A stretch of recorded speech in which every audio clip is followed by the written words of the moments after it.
Sustainable development has been widely discussed for decades, but when did it really start? And what does it mean? Is it a single, clear concept? The realization that economic growth can't continue without addressing environmental damage dates back to the 1970s. This was brought to the light by Club of Rome's famous report, The Limits of Growth, which you might know about. However, with the rise of neoliberalism, environmental issues were reduced to purely economic problems. The focus shifted to the allocation of market goods, while marginalizing the importance of free goods like the environment and natural resources. As a result, environmental concerns were largely neglected in economic policies and reduced to issues of resource allocation. The European Union's Lisbon strategy in 2000 marked a breakthrough in recognizing sustainability, although it wasn't explicitly mentioned. Provisions for sustainability were included in the Doha Round in 2002. Sustainable growth made its key entry in the European Union 2020 strategy, which called for growth to be smart, innovation-driven, inclusive, tackling poverty and social exclusion, and sustainable, respecting ecological limits. This primarily meant improving resource efficiency and optimizing energy use, using less energy per product for both short and long-term benefits. The European Union 2050 strategy continues this focus, aiming for climate neutrality and fulfilling the 2030 climate and energy framework. These strategies respond to global United Nations initiatives following the Millennium Development Goals. The Sustainable Development Goals (SDGs) adopted in 2015 set targets for 2030.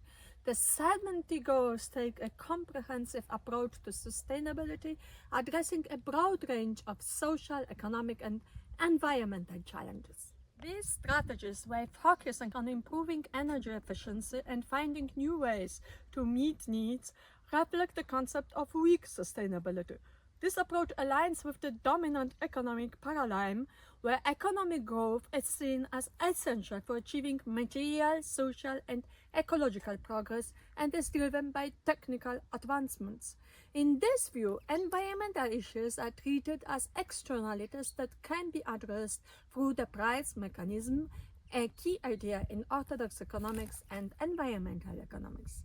The concept of strong sustainability, introduced by Harman Daly, rejects economic growth as necessary for development and instead focuses on maintaining a steady-state economy where capital and population remain constant. This approach emphasizes the preservation of natural resources which cannot be substituted by human-made capital. Production always requires some use of natural resources, even when consumption per unit is reduced. Since natural resources are finite and not always priced or governed by property rights, depletion occurs, especially with non-renewable resources, leading to wasted energy and increased entropy in the system. To support strong sustainability, we must focus on sustainable capital durability, which minimizes the consumption of natural resources across the life cycle of products. This means designing goods like phones, computers, and cars to use minimal energy in production, operate efficiently, and be easily recycled or disposed of to reduce resource depletion. Even when we optimize production and recycling process, only part of the energy can be recovered. As a result, entropy, a measure of energy loss, inevitably increases, meaning some energy is irreversibly lost, reducing overall efficiency over time. Meanwhile, despite declining fertility rates, the global population is projected to rise to 10 billion before it stabilizes.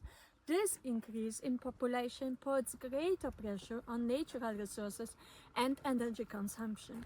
With a constant capital base, more people will need to share the same pool of limited resources, inevitably leading to a decline in prosperity per capita. In addition to focusing on improving the durability of capital, we must also adopt more efficient demographic strategies.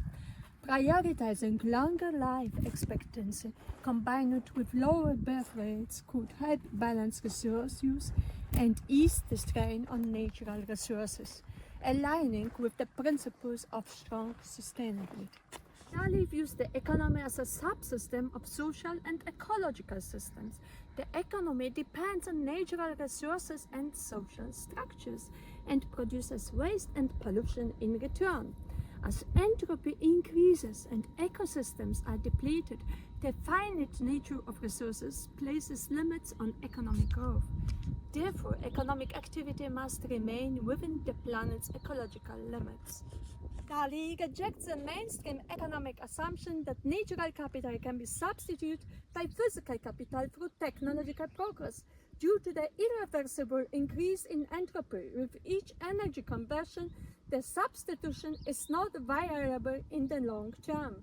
Strong sustainability argues that natural resources must be maintained in their original form, as technological advancement cannot fully replace the ecological functions they provide. Dali asserts that true sustainable development can only be achieved by moving toward an ecological equilibrium, maintaining constant capital and population levels within planetary boundaries. This requires a steady state economy where economic activities are limited to what the environment can sustainably support. The concept of the growth builds on the principles of strong sustainability and steady-state economics. While Dali's steady-state economy seeks to stabilize economic growth within ecological limits, the growth advocates for a deliberate reduction in consumption and production to address both environmental degradation and social inequalities. The growth proponents argued that the economy has already surpassed sustainable levels and shrinking economic activity is essential to restoring balance. The degrowth movement emerged from concerns about the unsustainable nature of current economic systems. Key environmental threats include peak oil and reduced availability of energy sources, deteriorating environmental quality such as global warming and biodiversity loss, the decline in ecosystems that support human life, social inequalities such as poverty and health issues exacerbated by overconsumption by wealthy nations. The growth movement's core goals are reduce the environmental impact of human activities, redistribute income and wealth within and across nations, transition to a participatory society moving away from materialism and focusing on social well-being. Post-growth advocates argued that to conserve renewable resources and prevent depletion, economic activities must be scaled down. This includes reducing both demand and production to levels that are environmentally sustainable. Achieving the goals of the growth and post-growth requires more than lifestyle changes. It demands a profound transformation of the political, economic, and social systems. New institutions must be established to guide this shift toward a sustainable future. In summary, the concepts of weak and strong sustainability offer two different paradigms for addressing sustainability challenges. Weak sustainability prioritizes economic growth as a crucial element of development. It is based on the idea that growth can finance improvements in social and ecological conditions. In this view, natural capital can be substituted with human-made capital, meaning technological advances can address environmental degradation as long as economic growth continues. In contrast, strong sustainability posits that the economy is a subsystem of the ecological system and cannot exist independently from it. The economy must adapt to ensure survival, which requires keeping capital and population levels stable and improving their sustainability. This approach rejects the idea that natural resources can be replaced by technological solutions, emphasizing the preservation of natural capital as non-substitutable. unpredictable. These two concepts arise from distinct economic foundations. Orthodox economics underpins weak sustainability with its focus on growth and market-based solutions, while heterodox economics, which includes ecological economics and the growth theories, forms the basis of strong sustainability. Strong sustainability demands a shift in how we view economic development, moving away from unlimited growth and toward maintaining ecological balance. Before we conclude, here are some questions to reflect on and revise the key points we have discussed. What are the main differences between weak and strong sustainability, and how do they influence policy decisions regarding environmental protection? Can economic growth truly coexist with environmental sustainability, or does strong sustainability provide a more realistic approach? How might technological advances help address sustainability challenges within the weak sustainability framework? Can they fully substitute for natural capital? In your own life or community, which sustainability model seems more applicable or achievable, weak or strong sustainability?